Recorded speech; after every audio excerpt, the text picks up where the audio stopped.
நண்பர்களே வணக்கம். நாடியை பொறுத்த வரைக்கும் பலன் பார்ப்பதற்கு கோச்சார குரு பயன்படுத்தி பார்க்க வேண்டும். கோச்சார குரு எந்த வீட்டில் நுழையிறாரோ அங்கே என்ன கிரகம் பதிவாக இருக்குதோ அந்த பதிவு அந்த ஜீவன் அனுபவிக்குதுன்னு அர்த்தம். ஆண் பெண் இருவருக்குமே அதே பலன்தான்.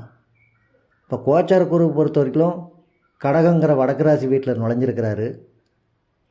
வடக்கு ராசி வீடு கடகத்தில் மற்றும் விருச்சகம் மீனத்தில் கிரகம் இருந்தால் அந்த கிரகத்தோட காரத்துவத்தை ஜாதகர் அனுபவிப்பார்.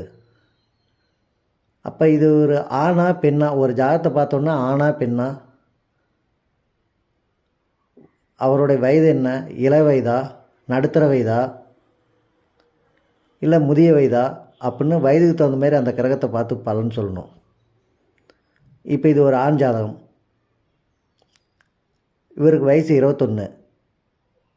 21வது வயசு. இவர் கல்வியெல்லாம் முடிச்சிட்டாரு. இப்போ வேலைக்காக காத்திருக்கிறாரு. அப்படின்னா வேலை தொழில் அப்படின்னா சனி பகவான் தான். அப்போ கோச்சார குரு கடகத்தில் நுழைஞ்சிருக்கிறாருன்னா அங்கே கடகத்தில் சனி பகவானை எதிர்கொள்கிறாரு. சனி பகவானாக மாறுகிறார் அப்படின்னு அர்த்தம். குரு பகவான் சனி பகவானாக மாறுகிறார். குருன்னா ஜீவன். அப்போ சனின்னா வேலை கிடைக்கும், இந்த வருஷம் வேலை கிடைக்கும்னு சொல்லணும்.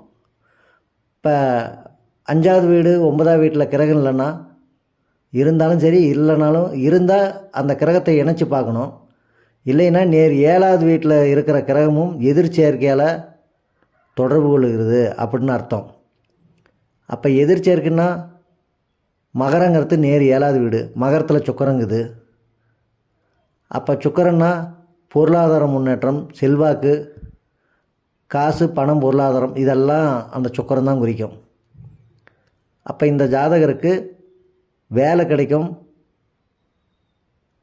பணம் பொருளாதாரம் சம்பாதிப்பார். கடகத்தொட்டு கோச்சார குரு வெளியே போகிற வரைக்குமே இவருக்கு நல்லா இருக்குது அப்படின்னு பாயிண்ட் சொல்லணும். இப்போ இந்த வருஷம் கடகத்தில் குரு நுழைஞ்சிருக்கிறாருன்னா இவருக்கு வேலை கிடைக்காதவருக்கு வேலை கிடைக்கும். நேர் 7ல் சுக்கரங்கிறதுனா வளமையான வேலை கிடைக்கும், அல்லது வேலையில் தொழில், பணம், பொருளாதாரத்தை சம்பாதிப்பார் அப்படின்னு நாடியில் பலன் சொல்லணும். அடுத்த பதிவில் சந்திப்போம்.